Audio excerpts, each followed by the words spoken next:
کوئی انسان بھی نہیں چاہتا کہ کسی انسان کے ساتھ رشتہ جو ہے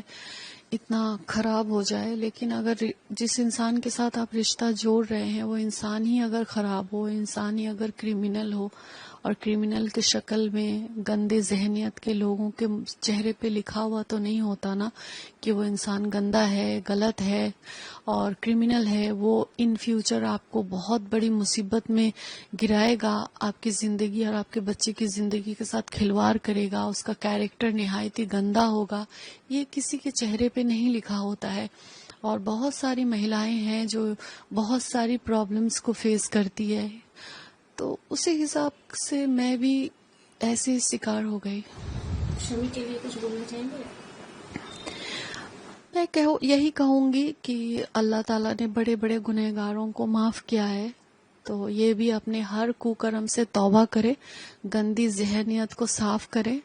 اور ایک جانور جو ہوتا ہے، جن جانوروں کو سینس نہیں ہوتا ہے کہ کیا بھلا ہے کیا برا ہے، وہ جانور بھی اپنے بچے کو پروٹیکشن دیتی ہے یا دیتا ہے، تو اس حساب سے شمی احمد جانور سے بھی گیا گزرا ہو گیا ہے، جسے اپنی بچے کی پروٹیکشن، اپنی بچے کی فیوچر، اپنی بچے کی محبت اسے نہیں دکھائی دے رہی ہے۔ تو میں یہی اس سے کہنا چاہوں گی کہ خدا کے واسطے، اپنی آخرت کے واسطے، اپنی زندگی کے واسطے، یہ غلط ضد کوکرم کرنے کے بعد جو ایک ضد ہے کہ میں حسین کو برباد کر دوں گا، یہ ضد وہ چھوڑ دے۔ 7 سال ہو گیا، وہ مجھے نہیں برباد کر سکا، کیونکہ میں نیائے کے راستے میں ہوں، حق کے راستے میں ہوں، اور وہ انیائے کے راستے میں ہے۔ اس نے میرے ساتھ بہت غلط کیا، بہت کوکرم کیا ہے، اس نے میری بچی کے ساتھ اس نے انیائے کیا ہے، تو یہ سب اسے بھگتنا پڑے گا ہی ان سب چیزوں کو۔ اور ابھی بھی اگر وہ نہیں سدھرا تو اس کی زندگی بھی جہنم بنے گی انشاءاللہ، اور آخرت بھی اس کی جہنم بنے گی انشاءاللہ۔ ہمارے آنریبل جسٹس اجے کمار مکھرجی سر کو جاتا ہے، میں بہت تھینکفل ہوں کہ انہوں نے اپنی کرپا درشٹی میرے اوپر اور میری بچی پہ دیا اور ہمارے فیوچر کو سیکیور کیا۔ اور اس جد و جہد کی لڑائی میں اگر مجھے امتیاز احمد، ہمارے ایڈوکیٹ جو ہیں،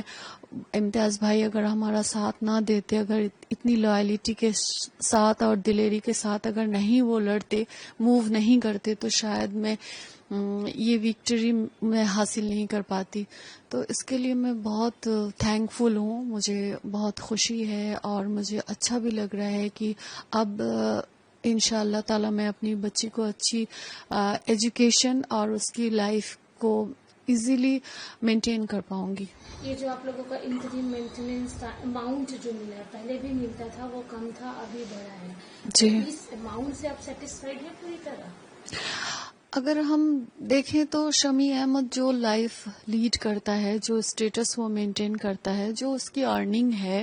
اس حساب سے یہ اماؤنٹ کچھ بھی نہیں ہے۔ اور ہم نے جو اماؤنٹ ہم نے کورٹ سے اپلائی کیا تھا تو وہ اماؤنٹ 10 لاکھ تھے، اور وہ 7 سال پہلے کی ڈیمانڈ کی ہوئی اماؤنٹ تھی وہ، تو اس حساب سے ابھی مہنگائی بھی بڑھ گئی ہے، شمی احمد کی انکم بھی بڑھ گیا ہے، اور شمی احمد جو اسٹیٹس سے لائف لیڈ کریں گے وہ مجھے اور میری بیٹی کو بھی حق ہے، رائٹ ہے وہی اسٹیٹس مینٹین کرنے کے لیے۔ تو اس حساب سے یہ اماؤنٹ اچھی ہے لیکن کم ہے۔ تو کیا اور بڑھانے کے لیے آپ کی کوئی اپیل ہوگی کورٹ میں؟ میں نے سوچا تو ہے، اب میں اپنے لیگل ایڈوائزرز مسٹر امتیاز بھائی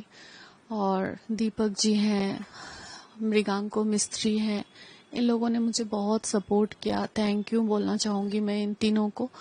اور ان لوگوں سے ایڈوائز لے کر ہی میں نیکسٹ اسٹیپ لوں گی انشاءاللہ۔ جنرلی کیا ہوتا ہے کہ شادی میں طلاق ہوئی اور جب یہ مینٹیننس کی بات ہوتی تو ہسبینڈ کی طرف سے تو ملا، لیکن اگر آپ کی اپنی انکم کے بارے میں بات کریں تو آپ کی بیٹی بھی ہے کہ آپ خود بھی کچھ آپ کا ہے پروفیشن کہ آپ یہ کہہ سکے کہ آئی ایم انف خود اپنا خرچہ اٹھانے کے لیے؟ نہیں، کیونکہ میرا جو پروفیشن تھا شمی احمد سے شادی کرنے سے پہلے وہ ماڈلنگ اور ایکٹنگ کی تھی، اور میں ایک جاب بھی کرتی تھی، تو اس ٹائم میرے لیے اناف تھا۔ لیکن شادی کے بعد شمی احمد نے بائی فورس بولیے مجھ سے میرے سارے پروفیشن سے چھٹوا دیا تھا کہ میں کوئی پروفیشن میں نہیں رہ سکتی, میں کوئی کام نہیں کر سکتی, میں ہاؤس وائف کی ہی زندگی جیوں گی. تو میں شمع احمد سے اتنی محبت کرتی تھی, یا اپنے سنسار میں یا اپنے بچے میں مجھے رہنا بھی اچھا لگتا تھا, تو میں نے خوشی خوشی اس چیز کو میں نے ایکسیپٹ کیا تھا. لیکن اس کے بعد سے تو میں ابھی ہاؤس وائف ہی ہوں, تو اس حساب سے میری خود کی کوئی ارننگ نہیں ہے. تو ابھی ہمارا بھرن پوشن کا سارا ذمہ داری شمع احمد کو اٹھانا ہی پڑے گا, لیکن اس چیز کے لیے اس نے ڈینائی کیا تو ہمیں کورٹ کا دروازہ کھٹکھٹانا پڑا. اور کوئی انسان اگر خود کی ذمہ داری نہ اٹھائے تو شکر الحمدللہ کہ ہمارے دیش میں قانون ہے, قانون اسے آرڈر دے گا کہ اپنی ذمہ داری اٹھاؤ. لیکن آپ تو اس قابل ہیں کہ آپ خود بھی کما سکتی ہیں اپارٹ آف دس مینٹیننس, نہ کہ ایک دم بھروسہ آپ کا وہ مینٹیننس ہی ہے. نہیں, ابھی فی الحال تو مینٹیننس ہی بھروسہ ہے.